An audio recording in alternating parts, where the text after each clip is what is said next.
Bonjour, ravi de vous retrouver dans Questions politiques, l'émission politique du dimanche sur France Inter, diffusée sur France Info la télé et en partenariat avec le journal Le Monde. L'offensive médiatique est impressionnante ce matin. Les deux têtes de l'exécutif sont à la une de la presse. D'un côté, le président Macron qui imagine un référendum pour solder la crise qui dure depuis déjà 2 semaines en Nouvelle-Calédonie.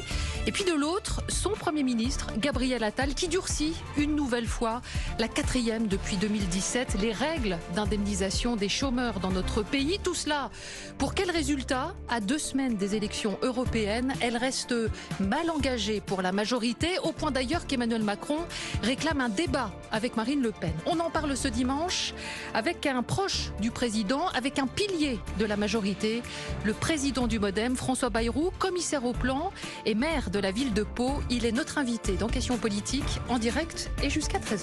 Questions politiques. Karine Bécard sur France Inter.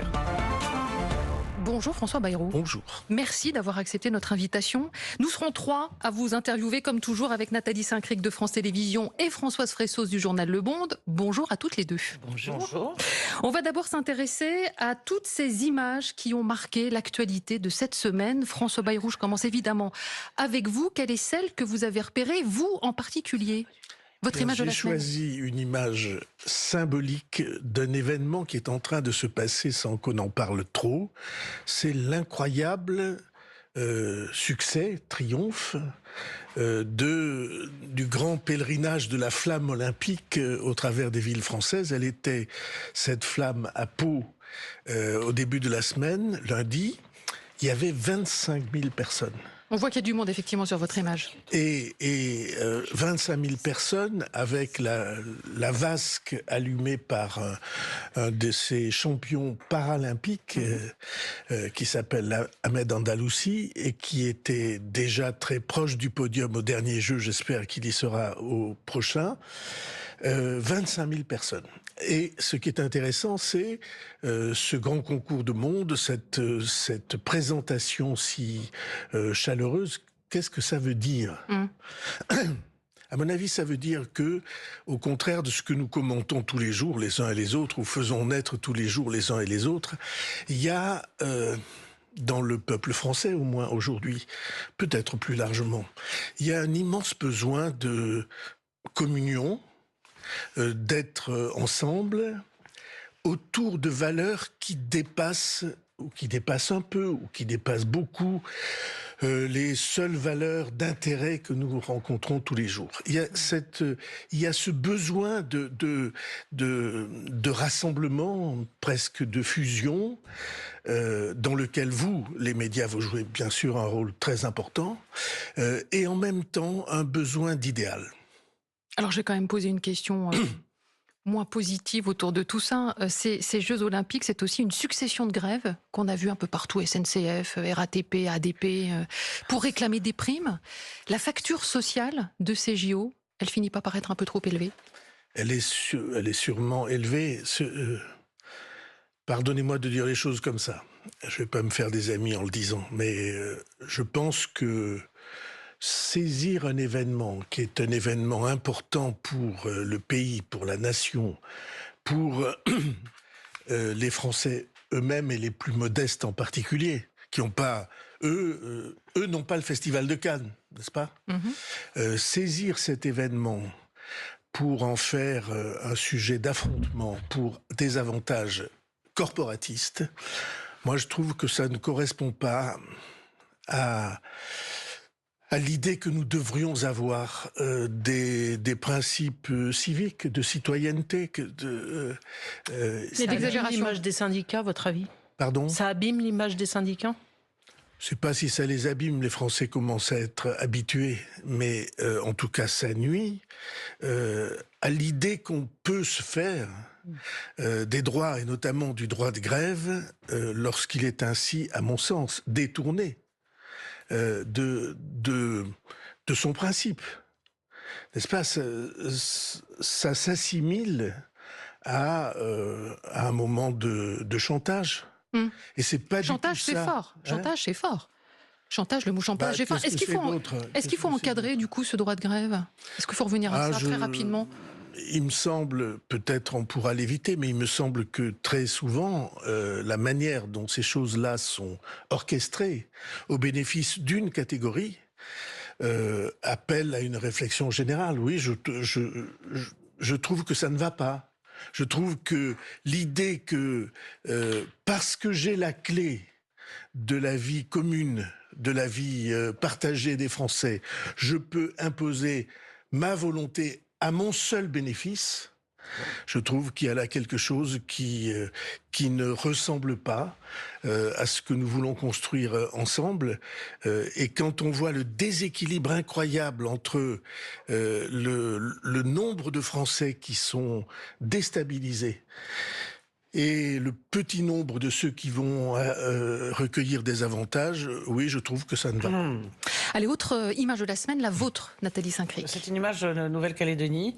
Alors, vous parliez tout à l'heure de valeurs communes et du besoin de valeurs communes. On a l'impression que ça n'est pas exactement le cas partout. Alors, ça fait 3 semaines que la crise dure. Là, on voit sur cette photo des gens qui sont masqués, qu'on peut qualifier probablement d'émeutiers. Alors, on peut tout dire. On peut dire que le gouvernement... C'est des jeunes militants kanak. Ouais. On peut dire que les gouvernements s'y est pris un peu comme un manche ou des manches. C'est-à-dire qu'en gros, ils ont sous-estimé la résistance, ou plus exactement l'esprit de la Calédonie, qui est quelque chose où les conflits, où se négocient des heures et des jours, qu'en gros ils ont cru que emballer s'était pesé avec le 3e référendum et que ça passerait très bien en enlevant une espèce d'espoir qui existe depuis 40 ans, qui est peut-être un jour l'indépendance. Bon, une fois qu'on a dit ça, très bien. La chose qui est la plus inquiétante, me semble être l'essentialisation du combat, c'est que c'est noir contre blanc. C'est-à-dire quelque chose qui est un retour absolument insensé à ce qu'il peut y avoir de plus primaire, de plus des origines, c'est même plus idéologique. Et c'est peut-être ça le problème, que ce ne soit plus idéologique. Parce que les indépendantistes qui veulent intervenir éventuellement pour calmer les jeunes qui sont juste dans la détestation, avouent parfois ne pas pouvoir. Et de l'autre côté, un certain nombre de caldoches, entre guillemets, plus élaborés, sont face à des milices. Il y avait dans la tribune, il y a un jeune homme qui dit, de toute façon, je peux plus rien faire avec mon pain, il veut juste tuer du kanak. Donc c'est ça sur lequel je voulais vous attirer votre attention. Alors Emmanuel Macron a annoncé qu'il y aurait un référendum, peut-être, pour passer contre le Congrès qui pourrait ne pas voter ce fameux dégel des listes électorales qui, je le rappelle, permettrait à des arrivants plus récents de voter. Ceux qui proposent la terreur des Kanaks en se disant on va être minoritaire. Est-ce que ça sera suffisant? Il a joué gros en proposant ça, c'est-à-dire qu'il a proposé une ouverture, mais là il propose quelque chose d'un peu plus verré, c'est-à-dire si ça se passe pas bien, on fera le référendum. Est-ce la bonne manière? On verra par la suite, mais l'essentiel c'est sans doute que l'ordre soit rétabli. Je vous rappelle que l'aéroport de Nouméa est fermé en poursuivant un mouvement qui est déjà depuis 3 semaines. François Bayrou, je rebondis sur ce que dit Nathalie. Elle dit, est-ce que c'est la bonne manière? Est-ce que ce référendum national sur la Nouvelle-Calédonie, proposé effectivement ce matin dans la presse par Emmanuel Macron, est-ce que c'est une bonne idée? Est-ce que vous y êtes favorable? Le président de la République n'a pas fait autre chose que rappeler le texte de la Constitution. Le texte de la Constitution, c'est quand on veut changer la Constitution, il y a 2 manières de le faire, le Congrès ou la saisine par le président de la République du peuple français. Je rappelle qu'on l'a déjà fait sur la Nouvelle-Calédonie. Et c'est un référendum, c'était Michel Rocard qui 1988, tout à à fait. Matignon, et nous avons été nombreux à voter oui, bien que dans l'opposition à cette époque, simplement parce que c'était un très grand enjeu. Est-ce que c'est adapté à la situation d'aujourd'hui? Ce que le président de la République a dit, c'est en cas de blocage absolu, moi, président de la République, en tant que président de la République, j'ai cette arme, j'ai cette dissuasion. Mais je pense qu'aujourd'hui, aujourd'hui 26 mai, l'essentiel, c'est évidemment de faire reprendre le dialogue dans les circonstances, Nathalie Saint-Cric l'a rappelé, qui sont terriblement difficiles. Parce que les émeutiers, ce ne sont pas les indépendantistes. Ce sont leurs enfants, souvent. Peut-être aussi avec des influences étrangères, on l'a dit, stupéfiantes, parce que vous voyez que on aura l'occasion d'en parler. Ce sont des entreprises de déstabilisation de la France en tant que telle, sur tous les terrains et tous les continents. et pour une raison qu'il conviendra d'analyser ensemble un peu plus loin dans cette émission, qui est que la France est la seule à s'opposer à des déchaînements de violence et de... La seule. En tout cas, sur le référendum, voilà. Et sur le référendum, je dis qu'aujourd'hui... C'est une arme, mais l'important, c'est que puisse de nouveau s'exprimer la voix de ceux qui savent qu'on va devoir vivre ensemble. Autrement, vous voyez vers quoi quand même, vous entendez que c'est difficile cette voie, parce que ça fait 3 jours que le président de la République est rentré. Et... 3 jours, c'est rien. Oui, c'est vrai. 3 jours, c'est rien. On vit au rythme des médias. Mais la Calédonie en particulier, elle ne vit pas strictement au rythme des médias. Quand vous allez dans les tribus, alors vous voyez que ça n'est pas le rythme des médias, c'est un autre rythme, un rythme plus séculaire. Est-ce que ceux qui, je pense notamment aux anciens, ont exprimé jusqu'à maintenant cette voix-là, dans la lignée de Tjibaou et des autres, est-ce qu'ils vont pouvoir reprendre la parole? Si vous me donnez 30 secondes, il y a une scène absolument terrible qu'on m'a racontée, et je n'ai pas vérifié, mais les gens qui me l'ont raconté sont sérieux. Vous savez, le gendarme qui a été tué, il a été tué par un tir à plusieurs dizaines de mètres ou centaines de mètres dans la tête parce que un leader kanak était venu lui parler. Et il a enlevé son casque pour parler au leader kanak. Et c'est à ce moment-là qu'il a été abattu. Ça dit quelque chose de très profond sur le fait que les voix de la sagesse, du fond de l'âme, de ce territoire et des peuples, y compris d'origine, qui y vivent, le vrai enjeu, c'est qu'ils retrouvent la parole et que la violence incontrôlée ou contrôlée par d'autres que les visages légitimes reprennent leur place. Allez, il est évidemment important ce dossier et on aura, vous l'avez dit, largement le temps d'en reparler dans l'émission. On termine avec un autre temps fort, évidemment, de cette semaine qui a beaucoup marqué la semaine passée. Avec vous, Françoise. Oui, alors moi j'ai retenu ce débat Bardella-Attal. Alors je ne vais pas entrer dans la polémique, fallait-il qu'il se tienne? Il a été relativement suivi. Moi j'ai trouvé l'exercice plutôt intéressant. Et la question qui était posée, c'était au fond, est-ce que Jordan Bardella est friable? Est-ce qu'on peut le prendre à défaut? Et j'ai trouvé que oui, sur ce débat-là, il était friable dans la mesure où la stratégie de dire je suis à l'intérieur de l'Europe et je suis pas à l'intérieur de l'Europe, ça fonctionne pas. On l'a vu sur des sujets comme la priorité nationale, au fond, dire aux entreprises françaises on vous donne la priorité mais vous perdrez vos marchés européens. La double frontière, c'était pas crédible non plus. Mais malgré tout, il continue de monter. On voit les effets de ce sondage et je pense que la raison profonde, c'est qu'au fond, le Rassemblement national est parvenu à imposer ses thèmes. Et on le voyait dans le sondage Ipsos qui a été publié au moment de l'émission, où on voit que les Français sont à la fois pour la construction européenne, mais veulent la changer. Par ailleurs, le premier sujet de préoccupation, c'est l'immigration. Autrement dit, on a oublié tout ce que l'Union européenne a fait pour nous ces derniers temps, sur les vaccins, sur le soutien économique. Et on parle des problèmes à venir et des problèmes qui ont été imposés par le Rassemblement national. Et donc, ça explique cette stratégie de Marine Le Pen de surfer sur la vague, de dire n'importe quoi pourvu que ça puisse rassurer les Français. Voilà, la peur est derrière et c'est très difficile quand on est rationnel d'essayer de lutter contre ça. C'est la réforme de l'assurance chômage la plus violente qui va pénaliser absolument tout le monde, notamment parce que la durée d'indemnisation sera limitée à 15 mois maximum. Les jeunes vont payer un lourd tribut. Ils vont être très nombreux à ne plus être indemnisés car il faudra avoir travaillé 8 mois pour pouvoir être indemnisés. Les seniors vont aussi être très concernés, malheureusement, puisque cette réforme de l'assurance chômage remet en cause leur indemnisation spécifique en matière d'allocation chômage qui leur permettait d'avoir des droits au chômage renforcés.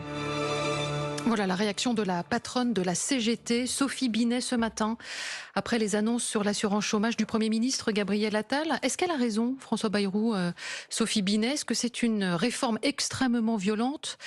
Quand elle a été reçue cette semaine par Catherine Vautrin, elle a même parlé d'une réforme criminelle. Est-ce que vous êtes d'accord ou pas? Est-ce qu'elle va trop loin? C'est une réforme que la réalité appelle et à laquelle aucune majorité ne peut échapper. Parce que il suffit... moi, je suis un élu de terrain, je suis l'élu d'une ville et d'une région. Il suffit de parler avec ceux qui créent l'emploi, les responsables d'entreprise, pour mesurer j'allais dire, le désespoir qui est le leur. C'est-à-dire que, ils ont du travail, mais ils ne trouvent pas des gens pour travailler. Et deux, quand ils les forment, ils partent le plus vite possible au bout de 6 mois, puisqu'au bout de 6 mois, entre guillemets, les droits sont rechargés. La question, c'est combien de temps faut-il travailler pour recharger son droit aux indemnités chômage? Et c'est devenu une pratique constante et habituelle. Les chômeurs, ils exagèrent, quoi, en fait. C'est ça que vous êtes en train de nous dire? Non, je ne parle pas du tout de ça. Je n'ai jamais dit ça. Mais la situation dans laquelle se trouvent des salariés, notamment des jeunes salariés, qui interrompent volontairement leur contrat de travail et s'en vont pour bénéficier pendant un laps de temps donné des indemnités de l'assurance chômage, ça n'est pas normal. Et c'est devenu, vous savez bien, on fait semblant de ne pas le voir, c'est devenu un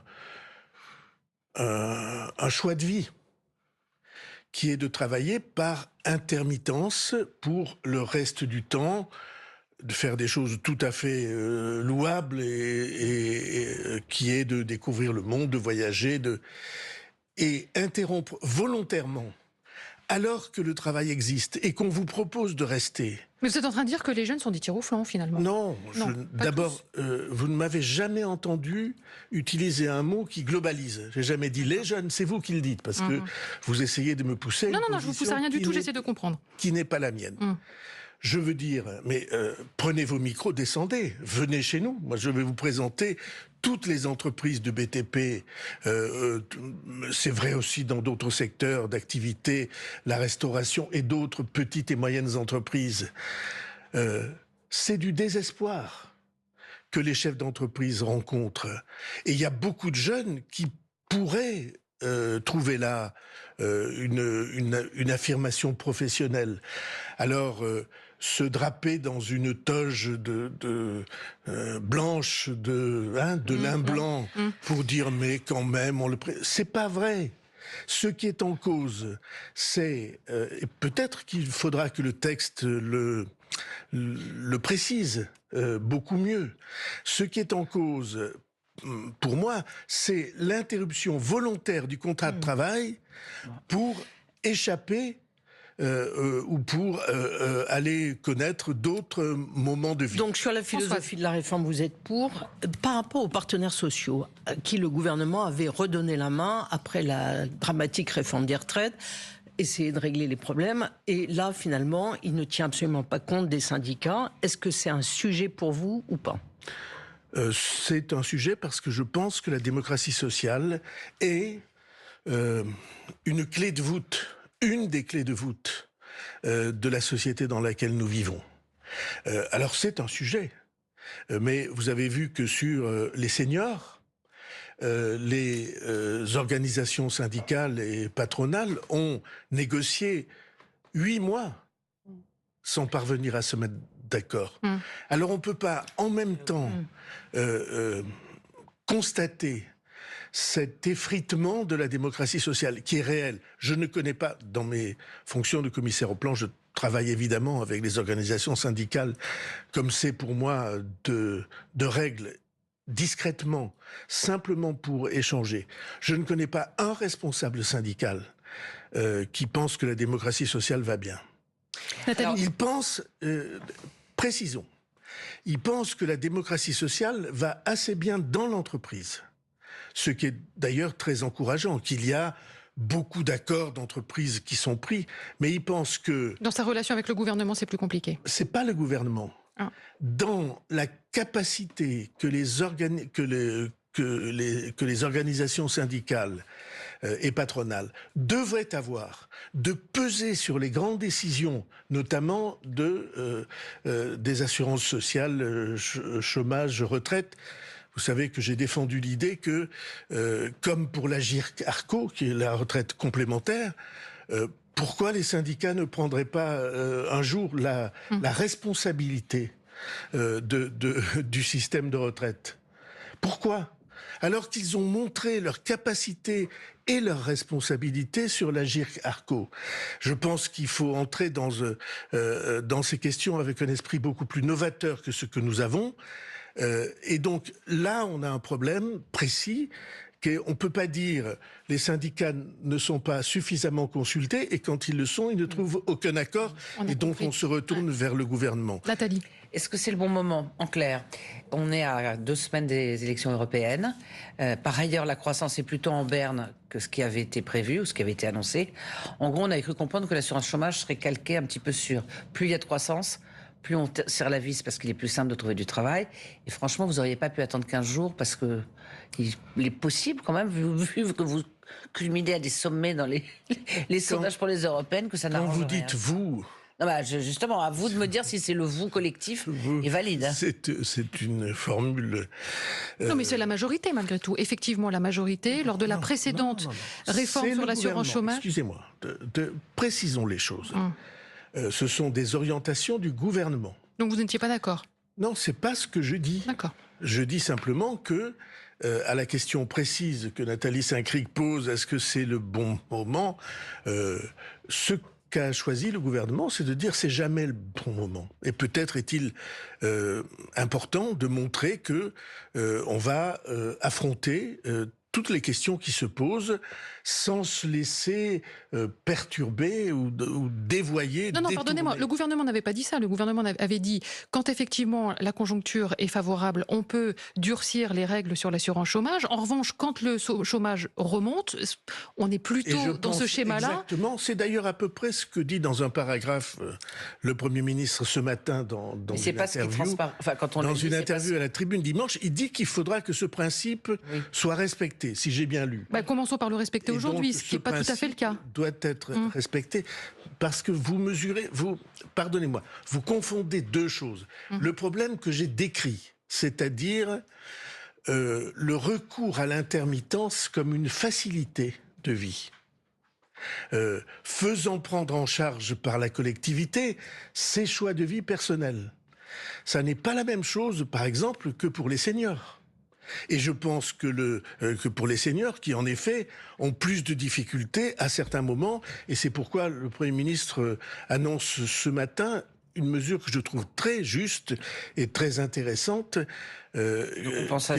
qu'il m'est arrivé de défendre depuis longtemps, c'est-à-dire qu'on puisse se servir des assurances chômage pour compléter le revenu. Le revenu. Un risque, c'est que les salaires donnés et ça coûte moins cher à l'entreprise. Oui, avec un risque quand même, c'est qu'on pousse les entreprises. Vous avez raison. Les seniors à la base, vous avez raison. Mais si vous connaissez une seule activité humaine, Nathalie Saint-Cricq, dans laquelle il n'y ait pas de risque, je suis d'accord. Présentez-la moi. Mais malgré tout, on a François Omeril, le président de la, je crois pas que ça soit président son terme, enfin il est à tête du syndicat des cadres de la CFE-CGC. Lui dénonce cette réforme en disant qu'elle est populiste ce matin. Et vous-même, il y a 2 mois, le 25 mars dernier, vous étiez opposé à une nouvelle réforme de l'assurance chômage, contre notamment la diminution de la durée d'indemnisation. Pourquoi vous avez changé d'avis? Je ne sais pas quel texte vous avez sorti, mais vous avez toujours été pour. Je pense que cette situation... Enfin, c'est à s'arracher les cheveux, n'est-ce pas? On est un pays dans lequel le chômage est une dimension désespérante de la situation de millions de Français, et notamment de jeunes Français. Vous avez des entreprises qui ne demandent qu'à embaucher et qui ne trouvent pas. Et quand vous interrogez les acteurs de ce jeu je disais désespérant, alors ils vous disent, c'est parce que nous offrons des contrats aux jeunes, on les forme, et quand on les a formés, ils partent. Ou on les prend pour une certaine durée, et ils s'en vont. Et ils s'en vont pas pour trouver un meilleur travail.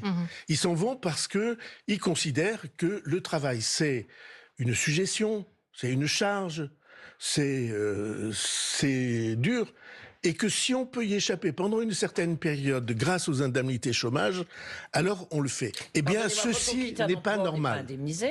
Pardon ? Quand on quitte un emploi comme ça, en claquant la porte, on n'est pas indemnisé. Au bout de 6 mois, quand vous avez rechargé... 8 mois désormais, donc, à partir du 1er décembre. 8 mois, si c'est adopté. 6 mois, vous avez rechargé par un CDD et vous avez droit aux indemnités. François Bayrou, pilier de la majorité, proche du président Macron, est notre invité ce dimanche. Dans Questions politiques, François Bayrou, Emmanuel Macron a redit qu'il aimerait une confrontation avec Marine Le Pen avant les élections européennes. Alors, elle y a mis quelques conditions. La démission du président ou la dissolution de l'Assemblée s'il perd le prochain scrutin européen. Est-ce que vous pensez qu'il faut ce débat entre Emmanuel Macron et Marine Le Pen? Est-ce que c'est une bonne idée? Est-ce que vous y êtes favorable? Vous voulez bien qu'on refasse l'historique. Madame Le Pen a dit « je voudrais un débat ». Le président de la République... Non, c'est le président de la République le premier qui a dit qu'il voulait un débat. Le président de la République a dit un débat, j'y suis prêt. C'est pas la première fois. François Mitterrand a affronté Philippe Séguin dans des circonstances C'était le référendum, c'était pas la campagne européenne. C'est pas exactement la même chose.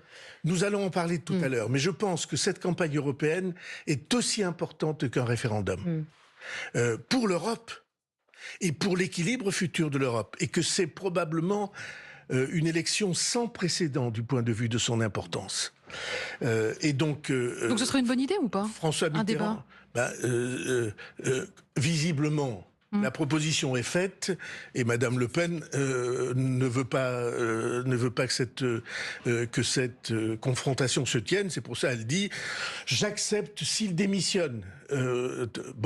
Tout ceci ce sont des jeux de rôle. Donc... Mais démocratiquement, c'est pas un peu gênant malgré tout que le président considère que dans ces élections européennes, il n'y a qu'un seul autre parti, c'est le Rassemblement national? Oui, vous avez raison, mais enfin, comme vous l'avez souligné à l'envi depuis le début de l'émission, ils sont à 33%, c'est-à-dire un Français sur 3. Moi, je ne crois pas que ce sera le score. Je n'accepte pas cette situation, je me bats contre cette situation, mais il demeure que vous en parlez à longueur d'antenne de ces sondages. Revenons, on parle du croisement des courbes aussi entre Raphaël Glucksmann et Valérie. Pourquoi, à votre avis, le Rassemblement national est en tête aujourd'hui et largement en tête dans cette campagne électorale? Parce que ce parti a cultivé depuis des décennies ce qu'il y a de plus... à la fois naturel et dangereux dans l'esprit des citoyens. C'est-à-dire, la situation n'est pas bonne, il faut que ce soit la faute de quelqu'un, et c'est la faute des immigrés. Le travail, les déséquilibres des assurances sociales, la sécurité... Tout cela, le Front National, qui n'a jamais eu à exercer de responsabilité... Mais c'est pas nouveau, ça, Jean-Marie Le Pen le disait dans les années 1980. Pourquoi aujourd'hui... Eh bien, excusez-moi de vous rappeler que dans les années 80, Jean-Marie Le Pen était... Dans les années 2002, Jean-Marie Le Pen était au deuxième tour de l'élection présidentielle. Tout ça, c'est une sédimentation de décennies et de décennies. Or... cette affirmation et ce simplisme-là est un simplisme qui détourne les Français de la réflexion sur leur pays et sur ce qu'il faut faire. Mais il n'y a pas d'erreur de la part de la majorité Il y a sûrement des erreurs, tout le monde commet des erreurs. Est-ce qu'il y a un problème avec la tête de liste, Valérie Ayé? Non, mais non. Qu'est-ce qui ne prend pas en fait dans cette campagne? Je pense que c'est une jeune femme courageuse et compétente. Et venant du peuple, ce qui est pas souvent dans les... et donc, elle mérite qu'on la regarde. Mais vous voyez bien, c'est terrible, l'extrême droite et l'extrême gauche aussi sont venus devant les Français le plus solennellement possible pour dire il n'y a aucun risque que Poutine envahisse l'Ukraine. sur tous vos plateaux. Il y a des extraits de vidéos, il suffit de les regarder, en disant, mais je ne vois vraiment pas ce que Poutine irait faire en Ukraine.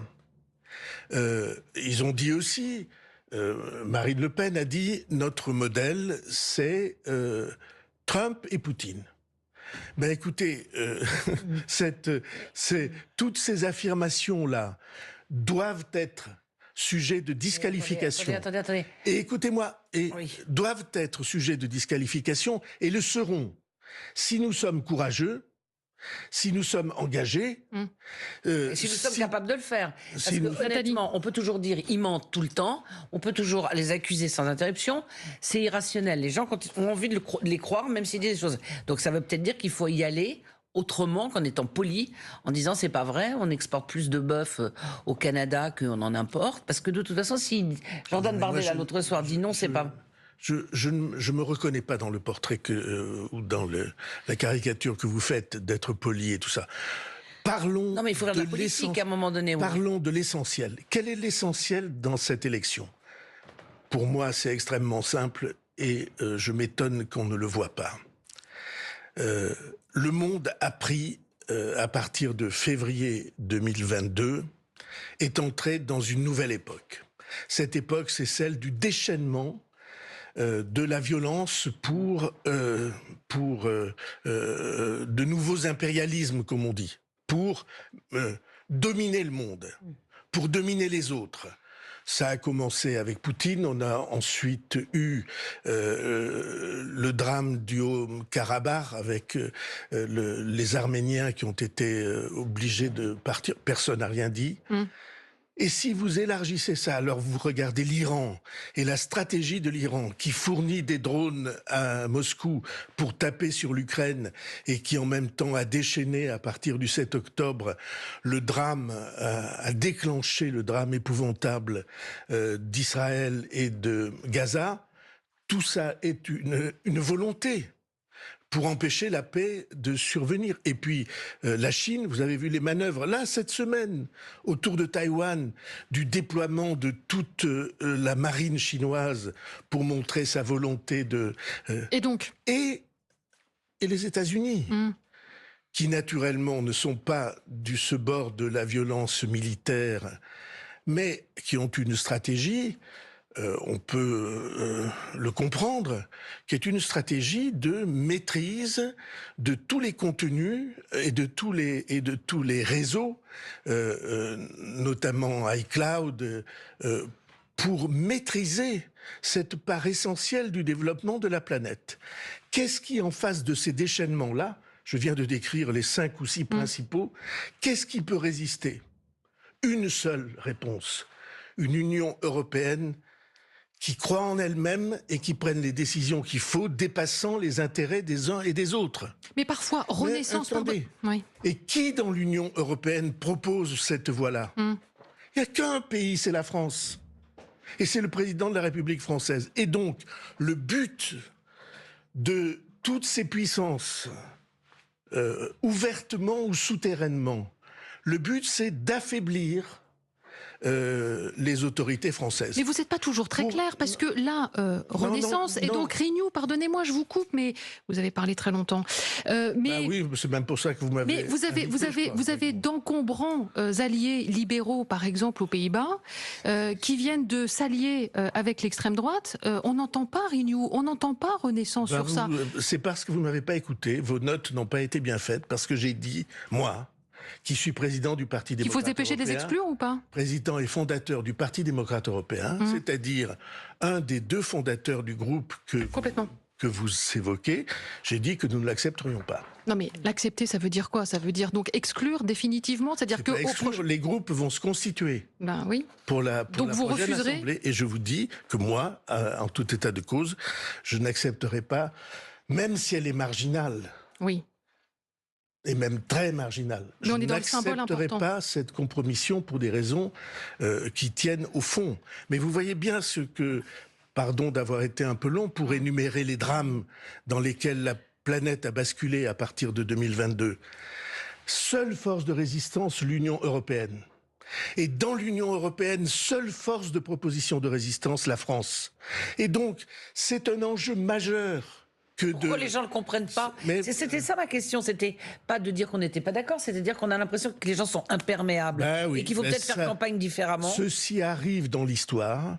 Je vous rappelle que avant la guerre de 40, la Grande-Bretagne a fait le choix du pacifisme, de ne pas se réarmer en face de Hitler, et qui avait qu'un seul, j'allais dire un seul mec, une seule personne, qui était Winston Churchill, qui a dit, écoutez, moi je peux pas accepter ça, c'est une erreur, vous vous trompez, je suis minoritaire, mais vous vous trompez. Il arrive que les majorités se trompent. Qui sera le Churchill? Mais le rôle des responsables politiques, le rôle de ceux que vous invitez à votre micro, c'est de rappeler l'essentiel. Et l'essentiel est là. Nous sommes à un moment... J'allais vous dire, c'est presque plus important que bien des référendums qui ont eu lieu. Nous sommes au moment où il appartient à chacun des électeurs de dire par son bulletin de vote s'il veut une Union européenne qui résiste à ces déchaînements de puissance financière, monétaire, militaire, de recherche ou pas. Et si on veut cela, alors il n'y a qu'une voie possible, c'est celle que défend la France dans l'Union européenne. Et c'est pourquoi tout le monde se frotte les mains. Ils ne veulent qu'une chose, c'est pouvoir dire à partir du 10 juin que le président de la République est affaibli dans son pays. Un mot sur le voyage d'État d'Emmanuel Macron en Allemagne, le coup franco-allemand. Pas au mieux de sa forme. Est-ce que c'est une inquiétude pour vous? Est-ce qu'il y a une capacité de relance aujourd'hui ou pas? C'est une inquiétude et il faut trouver les chemins d'une relance. Mais vous voyez bien ce qui se passe. L'Allemagne est dans une situation économique difficile. Elle n'y est pas habituée depuis des décennies. Et elle est dans une situation économique difficile, notamment en raison de l'énergie, de la rupture qui a été imposée avec le gaz russe, et d'un autre côté, vis-à-vis de la Chine, premier client, premier territoire d'expansion. Aussi la faiblesse de ce que vous dites aujourd'hui, c'est-à-dire qu'il y a une prise de conscience que l'heure est dramatique, mais on ne voit pas le levier. Il n'y a pas suffisamment de prise de conscience. Mais il n'y a pas que les prises de conscience, il nous faut des solutions. Donc ce serait quoi les solutions? On les entend pas. Ce que je plaide devant vous, c'est que précisément la voix de ceux qui veulent construire une Union européenne de résistance face à ces forces déchaînées. Et nous avons les moyens de la résistance. C'est ça le pire. Nous sommes un très grand marché, nous avons un niveau de développement qui doit nous permettre de résister à tout ça. Mais la question, c'est la prise de conscience. C'est pour ça que je suis à votre micro. D'accord, alors imaginons que, comme, vu les sondages, ce qu'ils sont, qu'il y ait peut-être un mouvement, un frémissement, je ne sais quoi, mais on ne va pas radicalement rabattre les cartes. Imaginons que le 10 juin... on ne sait pas. Alors, regarde, 10 juin, et, Marine Le Pen, comme elle l'a déjà fait, et les autres appellent à la démission, à la dissolution, à je sais pas quoi. Bon, en disant en gros c'est fini puisqu'ils ont fait de cette élection un référendum anti-Macron. La vie passe et à l'automne, on a une motion de censure qui est votée. Qu'est-ce que Emmanuel Macron fait? Qu'est-ce que vous, en tant que pilier, comme le disait Karine, vous faites? Vous plaidez pourquoi? Qu'est-ce que vous lui conseillez? On prend Gérard Larcher comme Winston Churchill. On fait une nouvelle majorité. Moi, je plaide, mais ça fait, comment dire, je vais pas exposer des réflexions que j'essaie de partager. Mais moi, je plaide pour que, à partir du 10 juin, on dessine un paysage politique. Lequel? Nouveau. Oui. C'est-à-dire? Non, je n'irai pas plus loin. Non, c'est-à-dire vous tendez la main à la droite, à la gauche ou juste à la droite? J'ai toute ma vie politique a été bâtie autour de l'idée qu'il fallait tendre la main. Toute ma vie politique, sans interruption. Parce que dès l'instant qu'on mesure la gravité des problèmes qui sont devant nous et les difficultés réelles que nous rencontrons, imaginez qu'on va se battre entre ceux qui devraient construire l'avenir, c'est une stupidité C'est ce qui se passe depuis criminelle. 7 ans. Hein. C'est une stupidité criminelle. J'ai constamment plaidé pour que le pluralisme qui est naturel, y permette des rassemblements. Est-ce que les gens voudront des rassemblements? Je ne sais pas. Est-ce que les règles actuelles permettent des rassemblements? Je ne sais pas. Est-ce que vous êtes Bonne bien interrogation. entendu? Est-ce que de l'autre côté, parce que quand on tend la main, il faut bien qu'il y ait quelqu'un qui la prenne, est-ce que vous avez l'impression qu'il y a des gens qui ont envie de la prendre? Oui. Ah, lesquels? Ceci appartiendra... Et est-ce que le président de la République tend comme vous la main? Est-ce que vous êtes tout seul à l'attendre? Parce que vous avez dit, j'essaye de me faire entendre. J'ai l'impression que du côté de l'Élysée, c'est plus difficile d'être Pas convaincu. du tout. Je pense que le président de la République, je pense... Oui. Je ne suis pas le traducteur, Non, ni ni le la pitié. porte-parole, ni la pitié, ni rien de tout ce que vous voulez. Mais je pense que le président de la République a cette question en tête. Et il l'a depuis longtemps. Parce que ce qu'il a appelé depuis 2017 le dépassement, c'est bien ce que ça veut dire. Nos frontières sont artificielles, elles sont arbitraires, elles viennent d'un passé révolu. Il faudra bien que nous vivions et travaillions ensemble. Pour moi, c'est une ligne de conduite. Et donc, mais est-ce que nos pratiques et nos règles le permettent? C'est une autre question. Là, Je comprends pas ce que ça veut vous dire. évoquez la proportionnelle. Réfléchissez, là. je suis sûr. D'accord, je vais essayer. Par exemple, Voilà, donc vous plaidez pour après le 9 mai, on met la proportionnelle Le 9 dans mai, le jeu c'est passé. et on met le 9 mai, juin, François, c'est le on 9 mai, essaye, c'est passé. pardon, Le 10 juin. pardon, et on essaye de Mais construire la un proportionnelle, elle rassemblement revient plus très vaste. très régulièrement et pour l'instant, depuis 7 Oui, ans, en mais tout je cas, elle n'a pense jamais que réussi à être imposée. je pense que un grand nombre de gens n'ont pas cette option à l'esprit parce qu'ils ne comprennent pas quel est le but de la proportionnelle. Et la dissolution, c'est exclu. Non, jamais. La cohabitation, c'est Est-ce que- exclu. Ouais, mais- Alors, est-ce que la dissolution est exclue? Non, Jamais. c'est une arme nucléaire, plus ou moins, Pas nucléaire, c'est une arme institutionnelle. Et qui est à la disposition du président de la République, comme le référendum, Oui. comme le changement de gouvernement, pour que on sorte des situations d'impasse. D'accord. Et Est-ce qu'on peut se trouver dans une situation d'impasse? Oui. est-ce que Emmanuel Macron peut cohabiter avec quelqu'un? Ah ben, Pas quelqu'un, je veux dire. vous quelqu'un. savez, Avec un autre parti. nous avons connu, et j'ai connu, les cohabitations, des situations de Oui, cohabitation. mais lui, il y serait prêt ou pas? avec des présidents de la République qui n'avaient pas la réputation d'être Déjà très qui ont l'impression qu'il cohabitants. cohabite avec ses premiers ministres, il ne va Et pas donc, cohabiter avec quelqu'un qui ne pense pas voilà. comme lui. Et donc, mais oui, mais bien entendu, ceci est une option. Je pense que ça n'est pas la seule. Et je pense que... Ni la privilégiée. Ah, ça peut exister. Je pense que les événements sont suffisamment chargés de risques pour qu'on puisse imaginer une option comme ça. Celle que je pense la meilleure, c'est celle qui permettrait à des gens différents de travailler ensemble pour redresser le pays. Ça, c'est ma ligne. Et cette ligne-là, je pense qu'elle est Et accessible. gouverner au centre. Ben oui, bien sûr. Ok. C'est Vous pourriez, vous, y aller? il y a deux clés, n'est-ce pas? La première, c'est est-ce qu'on accepte le pluralisme ou est-ce qu'on veut au contraire la domination absolue d'un clan sur les autres? Je suis pour le pluralisme. Je pense que la domination d'un clan sur les autres est une stupidité.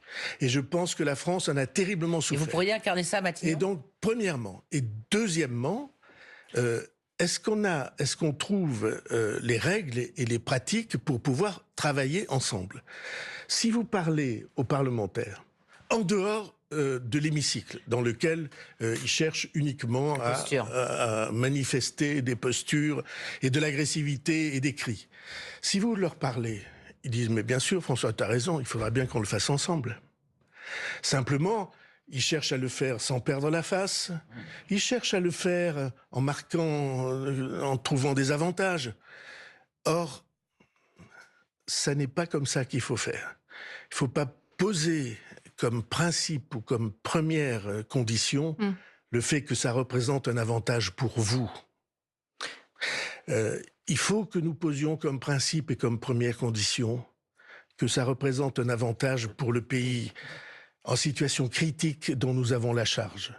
C'est ça pour moi l'essentiel. François Bayrou, je ne peux pas ne pas vous poser la question sur l'audiovisuel public, cette réforme qui inquiète beaucoup nos maisons. La maison Radio France, la maison France Télévisions, la maison France Média Monde, la maison INA.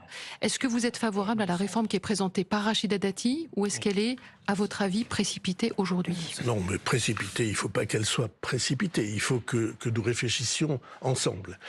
Le paysage audiovisuel de la planète, pas seulement de la France, est aujourd'hui dominé par des géants. Des géants qui, pour eux-mêmes, rendent toute création indépendante quasiment impossible. Et si on ne voit pas ça, on ne voit rien. Alors, que faire? C'est la même question que pour l'Union européenne. Il faut rassembler les forces pour faire face à cela. Alors le Parlement a dit il faut que, notamment l'initiative de Jean-Louis Bourlanges par exemple, le Parlement a dit il faut que l'audiovisuel extérieur, pour les raisons qu'ils ont expliquées et que vous comprenez, soit oui, on parle d'RFI, on parle de France 24, que ça reste effectivement sous la tutelle du Quai d'Orsay. Et donc, ce rassemblement des forces qui a été fait. Mais vous êtes sûr que ça fonctionne? Vous êtes sûr que ça fonctionne? Parce que la BBC, ça marche pas très bien quand même. Par la BBC, écoutez. Non mais la BBC, c'est 1800 postes quand même qui ont été supprimés, c'est 30% du budget en moins en 10 ans. Oui, sincèrement. Mais enfin, vous avez plaidé, vous, que la BBC était l'exemple formidable. Ah bon? Que c'était, je ne parle pas de vous, Karine Bécard, mais de l'esprit général. Hein. Bâtissons les conditions nécessaires pour que ce rassemblement permette des moyens supplémentaires et une capacité supplémentaire sans inquiétude. Je suis sûr que vous allez y arriver. Il y a suffisamment de gens qui ont réfléchi à cette question. Mais en tout cas, qu'il faille bouger, ça, je pense que c'est indiscutable. Merci François Bayrou, pardon. Vous restez bien sûr avec nous. Il est temps d'accueillir notre second invité pour le livre de la semaine. France Inter. Question politique. Karine Bécard. Bonjour Laure Kenwell-Corr. Merci de nous avoir rejoints sur le plateau de Questions politiques. Vous êtes historienne, directrice de recherche au CNRS, spécialiste des questions financières et monétaires et vous publiez un livre intitulé Le déni de la dette, histoire française aux éditions Flammarion. Alors vous nous racontez dans cet ouvrage la relation qui existe entre la dette et les Français, une dette d'un montant absolument vertigineux aujourd'hui de quelques 3100 milliards d'euros. Elle pourrait nous horrifier, cette dette. En réalité, pas du tout, parce qu'on a toujours vécu très endetté sans s'en inquiéter. Rapide retour historique pour commencer, c'est ce que vous faites dans votre ouvrage. Vous nous expliquez que l'État français a presque toujours vécu au-dessus de ses moyens, depuis Louis XIV notamment, et même avant. Oui, absolument. Moi, je commence surtout en 1914 parce que c'est vraiment le siècle de la dette et de l'inflation pour les historiens. Mais effectivement, on a eu toujours tendance à s'endetter, mais comme beaucoup d'autres pays. Simplement, la question française, c'est que on a toujours progressé dans la dette et le volume de la dette s'est toujours accru sans retour en arrière véritablement. Il y a eu des pauses, mais il n'y a jamais eu véritablement de retour en arrière, en tout cas au XXe siècle. Et c'est bien là le problème. Je croyais que vous disiez quand même qu'il y avait une période vertueuse entre 1959 et 1973, période gaulliste. Effectivement, c'est une période vertueuse, la période gaulliste, qui est effectivement une décennie importante, mais qui a bénéficié à la fois de la croissance des 30 Glorieuses, de la dévaluation de 1958, et qui a aussi bénéficié d'un homme fort qui a su établir un consensus citoyen sur la question de l'assainissement des finances publiques en 1957-58, ce qui est maintenant plus difficile à faire, mais c'est important et c'est une référence effectivement intéressante. Mais là, vous dites que ça dépend d'un homme, en fait, c'est ça? Ça dépend d'un choix politique. En fait, c'est un choix politique, effectivement, un homme fort, mais pas seulement. Il faut aussi, évidemment, un contexte un peu favorable. On avait donc ce contexte de croissance important. On avait quand même une inflation qui était beaucoup plus importante, même dans les années 60. Donc, il faut Voilà, qui nous a aidés aussi. Voilà, quoi. ce sont deux outils entre guillemets, deux instruments qui malheureusement sont plus difficiles à mettre en œuvre actuellement. Et quant à l'homme fort, c'est effectivement depuis un certain temps compliqué, surtout que visiblement l'opinion publique, sur laquelle je me suis penchée depuis justement un siècle, s'en fiche. Soit s'en fiche, soit considère que ce n'est pas un problème, une priorité. Et pendant longtemps aussi, on lui a pas présenté les choses de telle façon, aussi bien dans la présentation du budget, la dette était un petit peu cachée ou mal présentée, donc ça ne faisait pas forcément l'objet d'un débat, même au Parlement. Bon, on a fait des progrès depuis, mais en dehors de ça, effectivement, la classe politique a eu un rôle important à jouer, puisqu'elle ne l'a pas mis en priorité. À part quelques instants, quelques moments dont oui, il y en a quelques-uns, voisin, mon invité, votre invité a effectivement été le seul en 2007 à mettre ça au centre de son programme politique. Et d'ailleurs, ça a joué dans les débats de l'entre-deux tours. Mais après, malheureusement, c'est retombé comme un soufflet. C'est souvent le cas en France. Quelquefois, il y a des voix qui s'élèvent. Pourquoi ? Parce qu'il y a d'autres sujets de préoccupation qui entrent en ligne de compte. Alors, c'est la sécurité, et puis parce qu'on emprunte très facilement aussi. Pardon ? Parce qu'on emprunte très facilement. Oui, effectivement, on n'a pas été vraiment sanctionné, à part les crises financières dont j'ai parlé auparavant, 1923-25 avec Poincaré, ensuite 1957-58, on était quand même dans des situations très graves. Par la suite, effectivement, on n'a pas du tout été sanctionné. L'Union européenne, en fait, n'a pas joué le rôle de garde-fou, puisqu'on a été parfois dans les procédures de sanctions, mais on n'a jamais été vraiment sanctionné. Et puis, avec les différentes crises qui se sont abattues, on va dire, sur le monde, et notamment sur la France depuis le début du XXIe siècle, crise des subprimes, crise Covid et crise énergétique et de l'Ukraine, voilà, on s'est dit que c'était pas un problème majeur et qu'on avait besoin de la dette pour résoudre ces crises. Donc on est arrivé en fait assez fragilisé face à ces crises et dans un climat d'instabilité financière qui n'est pas terminé. Donc c'est pour ça que je pense que c'est un sujet qui devrait être mis à l'ordre du jour.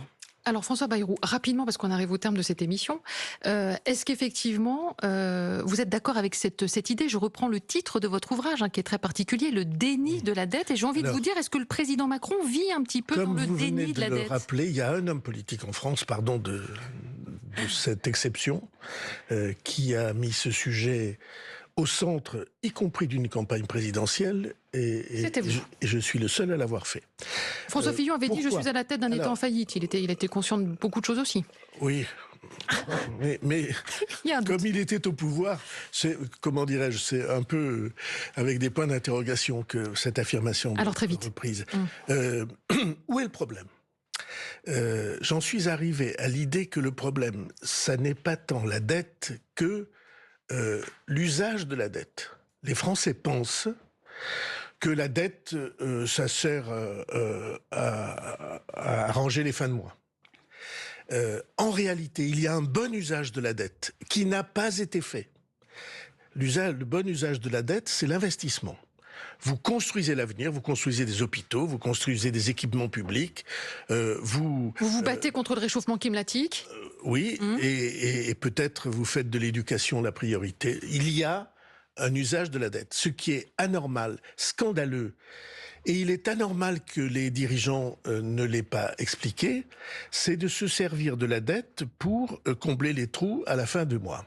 Exemple, les retraites. J'ai, avec le commissariat au plan, donné au mois de décembre précédant la réforme des retraites les chiffres exacts du financement qui étaient pour montrer que loin d'être équilibré ou légèrement excédentaire, comme disait le Conseil d'orientation des retraites, il n'y avait d'équilibre que parce qu'on donnait 35 à 40, 30 ou à 40 milliards d'argent public emprunté. Vous êtes d'accord ou pas ? Je vous vois, vous agitez énormément. Non, pas du tout.